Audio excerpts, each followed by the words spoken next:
জানি না কেন এই দিন সকাল সকাল ঘুম ভেঙে গেছিলো। বিয়ের বাস ২ দিন কি ১ দিনই বলতে পারো, কেন কি 21 মেহেন্দি হয়েছে আর 22 তারিখ তিলক সেরেমনি, 23 তারিখ বিয়ে ছিল। তো এদিন ছিল আমার আইবুড়ো ভাত, লাস্ট আইবুড়ো ভাত। এটা হচ্ছে আমার ১০ম পেরিয়ে ১১তম আইবুড়ো ভাত, যেটা দিয়েছে হচ্ছে বাড়ি থেকে।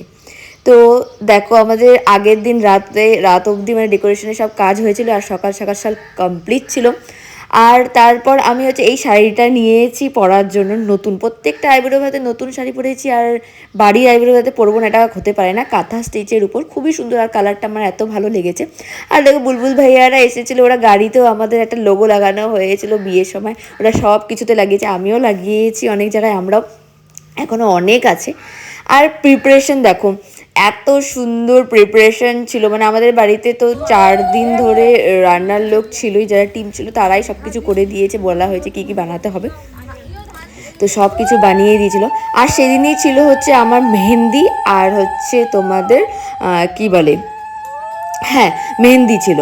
তো আইবুড়ো ভাত শেষ করে আমি ভেবেছিলাম যে মানে আইবুড়ো ভাত হয়ে যাবে 2-3টের মধ্যে, তো সেই হিসেবে মেহেন্দি আর্টিস্টকে বলেছি।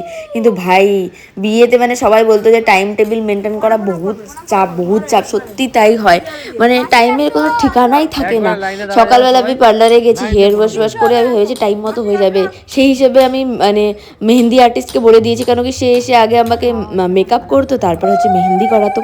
কিন্তু তাও তাকে কিছুটা সময় অপেক্ষা করতে হয়েছে, আর সে খুবই কোঅপারেটিভ, মানে কি বলবো এত ভালো করে সব কিছু করেছে, যার জন্য থ্যাংক ইউ শিলা। তো তারপর হচ্ছে এক এক করে সবার আশীর্বাদ করে নেওয়ার পালা। তো সবার প্রথম হচ্ছে বাবা করেছে, তারপর মা, তারপর মাসি, বড় মাসি, দীপায়নদা, আর আমাদের ঘন্টাও ছিল। ঘন্টাই তো মানে লাইক মিষ্টিগুলো থেকে কখনো ওখান থেকে ইশারা করছে মিষ্টিগুলো কখনো ধরবে, মানে আমার পাশে যাবে, কিন্তু ওকে আটকে রেখে দেওয়া হয়েছে যে তোর একটুখানি দাঁড়াও। তো হ্যাঁ খুবই ইমোশনাল ডে একটা ছিল, কিন্তু ইমোশনসকে কন্ট্রোল করেছিলাম, না তো মা শুরু হয়ে যাবে, তো তাই জন্য হচ্ছে খুবই ইমোশনসকে কন্ট্রোল করে। আর এত কিছু প্রেশার ছিল ভাই, মানে বলার মতো না, এখনও ভাবলে মানে ভাবি যে কি করে পার করে দিলাম, আর মানে আর সত্যি পার হয়ে গেল। তো খুবই কি বলবো টেনশন আর ইমোশনালও ছিলাম, সব কিছু মিক্সচার একদম, মানে টেনশনই বেশি ছিল, এই জন্য ইমোশনসগুলো মানে কোথায় চলে যাচ্ছিলো বলতে পারবো না।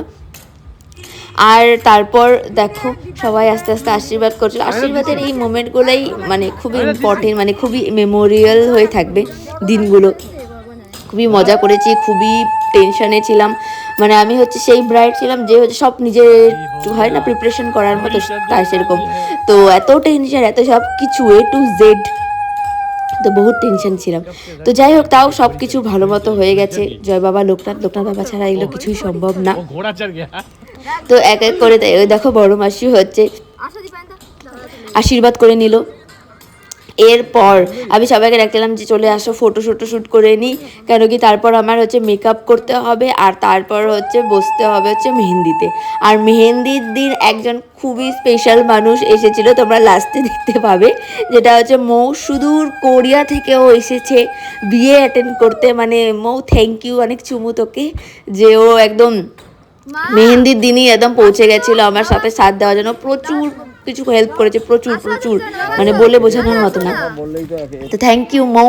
তো তারপর দেখো আমরা একটু ফটোশ্যুট করছিলাম, এভাবে মিষ্টি খাইয়ে এক একজনকে, মানে খুব মজা করেছি। দেখো আর শিবা ও হচ্ছে আমার আগে মিষ্টি খাওয়ার জন্য রেডি, যে না মানে ও তাকিয়েই যাচ্ছে, মানে ও নেবে।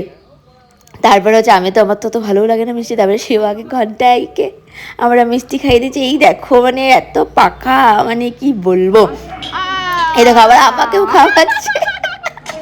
হ্যাঁ দেওয়ার কিন্তু এরকম লাগে যে একা একা খাবে, তুমি যদি বলো যে আমাকেও দাও ও দেবে, শেয়ার করে খায়, আমাদের ঘন্টা একদম বেস্ট। তো তারপর আমি খেয়ে নিলাম, কেন কি খেয়ে তারপর আমাকে ঝটপট বসতে হতো। তো এটাই ছিল আমার লাস্ট আইবুড়ো ভাতের, মানে সিরিজটা এখানেই শেষ হচ্ছে। এতগুলো আইবুড়ো ভাত খেতে পারবো সত্যি আমি জীবনে ভাবিনি, আর তার জন্য আমি খুবই ব্লেসড। তো সবাইকে অসংখ্য ধন্যবাদ। আর হ্যাঁ তারপর লাস্টে মৌও চলে এসছে। এবার নেক্সট ভিডিওতে তোমরা দেখতে পারবে যে আমরা কেমন এনজয় করেছি। তো মাচ লাভ, বাই।